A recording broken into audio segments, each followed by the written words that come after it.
Positive atheism Hindi channel दर्शकों को स्वागत। हम इस चैनल में ग्वारा जी से लिखी गई पॉजिटिव एथिज्म सकारात्मक नास्तिकता उसके बारे में हम जानते हैं। पिछले एपिसोड में नास्तिकता नैतिकता क्या है उसी के का कंटिन्यूएशन अब हम प्यार से जानते हैं। आज गौरा जी नास्तिकता नैतिकता क्या है उसके बारे में क्या लिखे ये इस पॉजिटिव एथिज्म में उसके बारे में अब मैं आपको जानकारी देना चाहता हूँ। गौरा जी पॉजिटिव एथिज्म हिंदी पुस्तक में ऐसे लिखते हैं, ईमानदारी में गोपनीयता के लिए कोई जगह नहीं है, क्योंकि रहस्य यह नहीं बता रहा है कि क्या हुआ। झूठ बोलना बुरा है, यह अलग ढंग से कहता है कि इसने क्या किया। रहस्य और झूठ दोनों ही बेईमानी है, क्योंकि कथनी और करने में कोई संबंध नहीं होता। रहस्य गोपनीयता अलग है, रहस्य गोपनीयता अलग है। गोपनीयता एक निजी मामला है, दूसरों को इसमें बहुत रुचि नहीं है। किसी भी समय यदि कोई रुचि व्यक्त करता है तो बेझिझक अपने निजी मामले का खुलासा करें। इसके विपरीत रहस्य और झूठ जानबूझकर तथ्यों को छिपाते और विकृत करते हैं।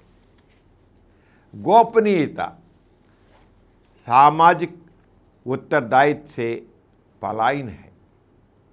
एक रहस्य में एक स्वार्थी उद्देश्य शामिल होता है या फिर सांप्रदायिक दृष्टिकोण रखते हैं।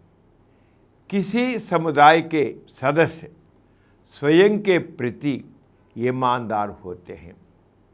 इसको जातिवाद, संप्रदायवाद, नस्लवाद, राष्ट्रवाद,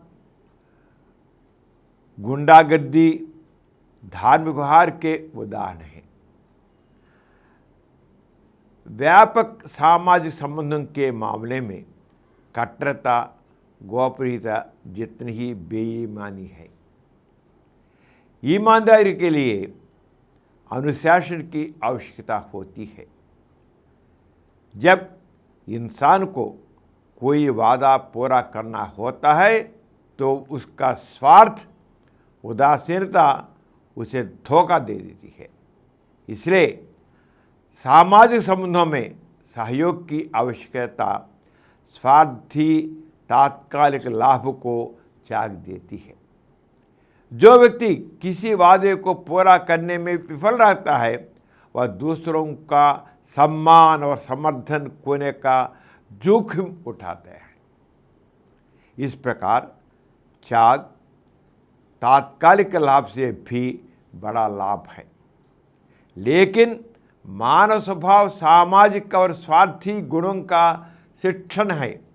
इसलिए साहस, त्याग, सहानुभूति जैसे सामाजिक समर्थक गुणों को बढ़ावा देने और आलस्य, लालच और घृणा जैसे असामाजिक गुणों को कम करने के तरीके ढूंढे जाने चाहिए।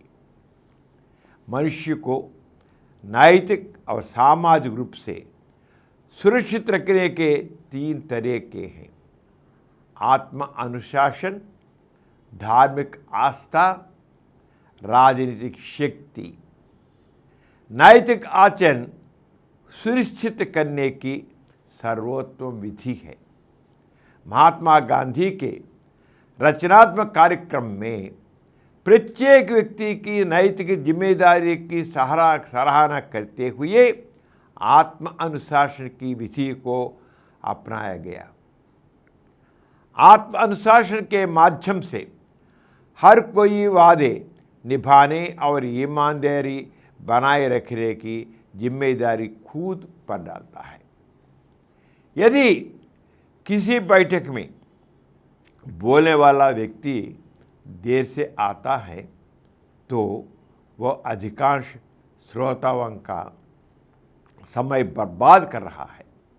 इसलिए समय की पाबंदी उतनी ही महत्वपूर्ण है जितनी समय पर नहीं आने वाले वक्ता को डांटना दर्शकों की जिम्मेदारी है। अधिकार और कर्तव्य एक ही सामाजिक रिश्ते के दो पहलू हैं।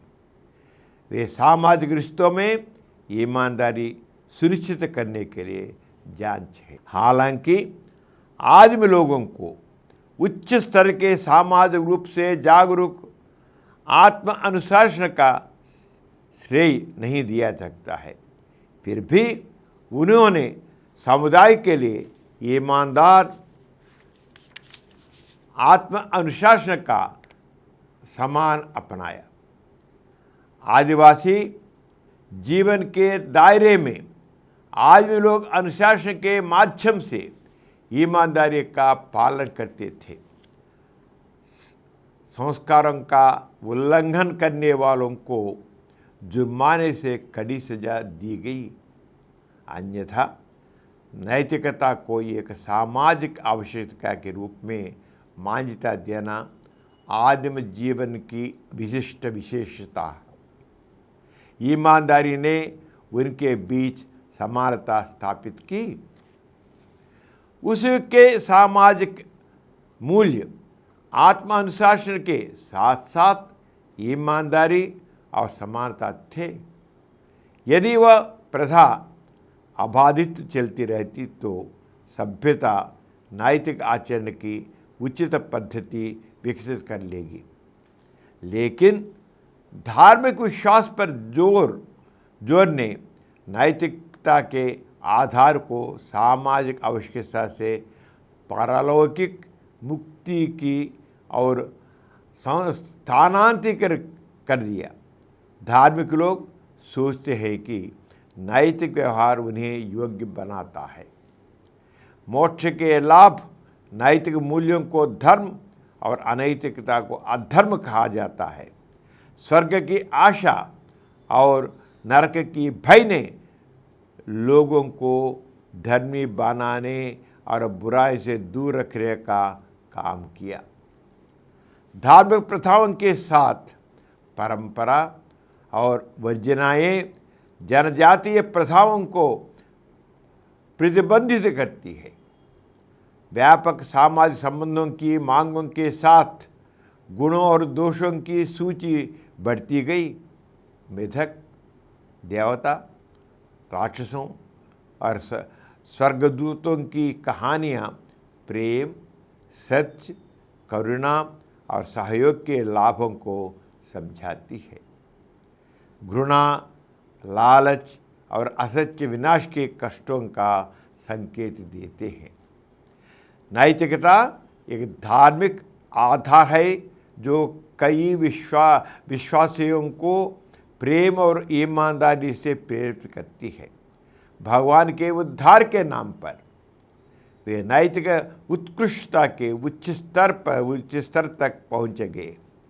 जिन विश्वासों को परलोक में मुक्ति का आश्वासन मिलता है वे ईमानदारी के लिए अपनी जान देने से नहीं हिचकिचाते। इसके अलावा यह विश्वास की ईश्वर जानता था कि मनुष्य गुप्त रूप से क्या करता है, व्यक्तिगत व्यवहार को नियंत्रित करता है। फिर भी नैतिकता के लिए धार्मिक लाभ इसके अंतर्निहित दोष से कम हो गए हैं। आत्मानुशासन नैतिकता को प्रत्यक्ष सामाजिक अनिवार्यता के रूप में पहचानता है। धार्मिक आस्था स्पष्टतः एक अप्रत्यक्ष पद्धति है। यह नैतिकता को परलोक में मुक्ति का साधन मानता था। यदि मोक्ष अन्य तरीकों से प्राप्त किया जा सकता है तो एक आस्तिक ने अपनी सामाजिक जिम्मेदारियों की उपेक्षा की है। तपस्या दुरुपयोग का एक स्पष्ट उदाहरण है, क्योंकि धार्मिक आस्था ने इसे सम्मानजनक माना। इस प्रकार गौरा जी नास्तिकता नैतिकता के बारे में कई पहलुओं से आपको समझाते हैं और क्या बताए, नास्तिकता नैतिकता के बारे में क्या क्या बताए उनके बारे में अगले एपिसोड में जानेंगे। सब तक विदा लेता हूँ। नमस्ते। और कुछ वीडियो के लिए 20 करोड़ से अधिक व्यूज प्राप्त किया। समरन चैनल समर्पित पॉजिटिव एथीज्म हिंदी चैनल को सब्सक्राइब कीजिए, लाइक कीजिए, शेयर कीजिए और नीचे हुए घंटे के निशान पर दबाइए।